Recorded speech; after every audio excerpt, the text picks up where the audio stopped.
Hi rose breeder friends. Another species that I really like working with is Rosa Carolina and or Rosa virginiana. I got my Carolinas and Virginianas from Lawyer Nursery and they're nearly indistinguishable. So I really don't know which one I'm working with.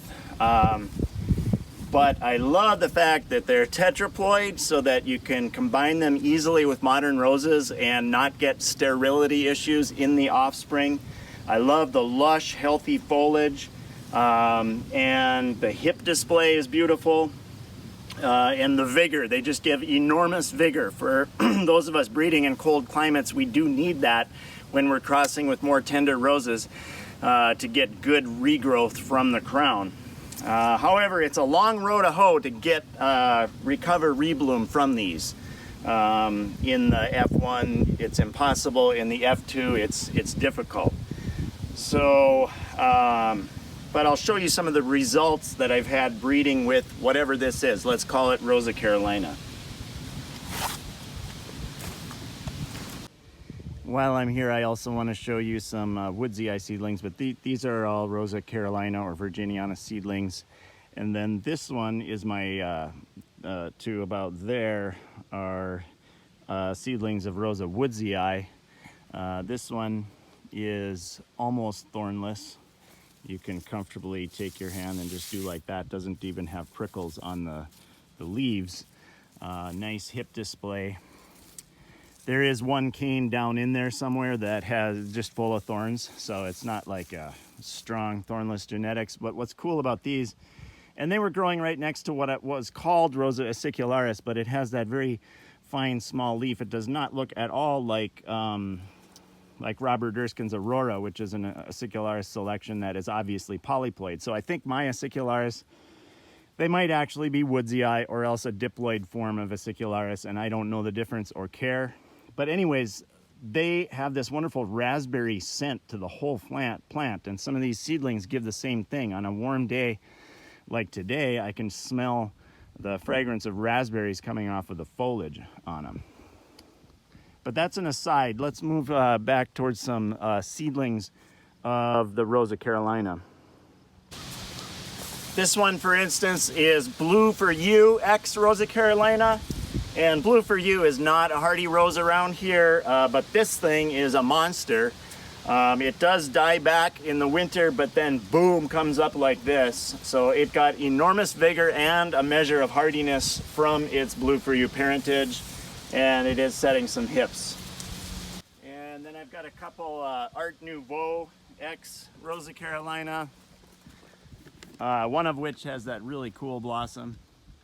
And then that's these guys. They're not doing as well. And this one is Out of the Blue X Rosa Carolina. They're actual hybrids. And then that one, I lied to you earlier about the Joyberry. That one is the Joyberry seedling, and that is actually Carolina X Joyberry. So Rosa Carolina was the seed parent, and that is a hybrid because the blossoms are semi-double. And you can tell the enormous hybrid vigor that it gets. These are a couple, two seedlings of Rosa Carolina X Suzanne, which is an interesting sounding cross, but I haven't been real inspired by the results. This one is defoliating a little bit, and that one looks a little better, but it just has a regular single pink blossom. But you can tell that it's a cross with Suzanne. You can tell that it's not pure Rosa Carolina by the vigorous upright growth and the bristles on the stems and I don't know, you can just tell. So I haven't tried moving forward at all with those because they're relatively uninspiring.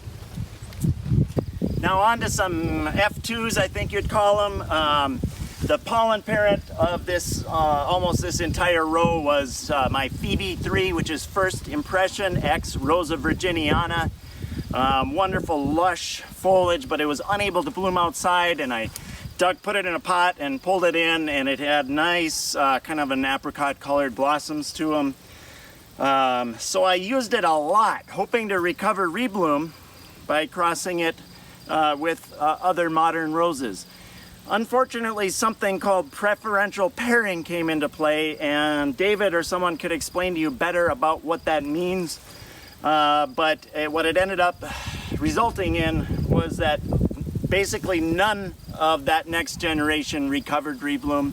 I planted a bunch of them out anyways, and what's interesting with preferential pairing is that if you do the math, all of these seedlings have 75% reblooming genetics and just 25% of that dominant non-reblooming gene. So they're going to give 50% rebloomers if I cross them with another modern reblooming rose, and they should give 25% if they're self-pollinated. So I'm planning on collecting the hips. We had a really good snow cover last winter, so several of these were able to bloom. These here, for instance, are they're actually whiteout X VV3. I have others that are crossed with Miracle on the Hudson X VV3. All of them show this really lush vigor. There's varying degrees of disease resistance. Some do have some pretty bad issues, but they all have that vigor. And that's what you get from the Carolina and virginiana parents. We have some seedlings where I used the pollen of those VV3 X whatevers. And I just used blended pollen on these. And I got some rebloom. Here they're crossed with All the Rage. So All the Rage is the seed parent. And we have recovered some rebloom. Only time will tell if they've got hardiness and vigor. But that's a nice large blossom there. And then this one is blooming pretty heavily here. The seed parent of this one is Gina's Rose, which has some Carolina in it via Commander Gillette, crossed with Rosa virginiana. And the pollen parent is 1113, which I showed you in the Rosa nitida video. A heavy blooming mounded shrub that probably has some of the knockouts in its ancestry. What's cool about this one, it blooms a lot, it's fragrant, and it's thornless. The whatchamacallums, the leaf stems do have some thorns, but otherwise it's completely thornless, and it has a nice wild rose fragrance to it. So I'm excited about this one, as it's a second-year seedling and one of my first rebloomers using the virginiana and the Carolina genetics. And I'm really excited about this one. The pollen parent of this rose was Lemon Fizz X Rosa Carolina. I was really shocked to see it blooming yellow, that rose, which I have now dug out because it got cercospora and probably some weeds and stuff like that. But anyways, I've got this descendant of it. So Lemon Fizz X Rosa Carolina pollen put on yellow brick road is what created this rose.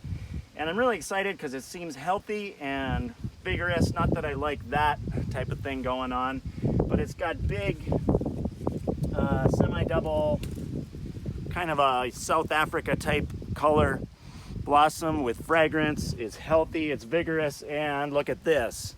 It produces enormous hips.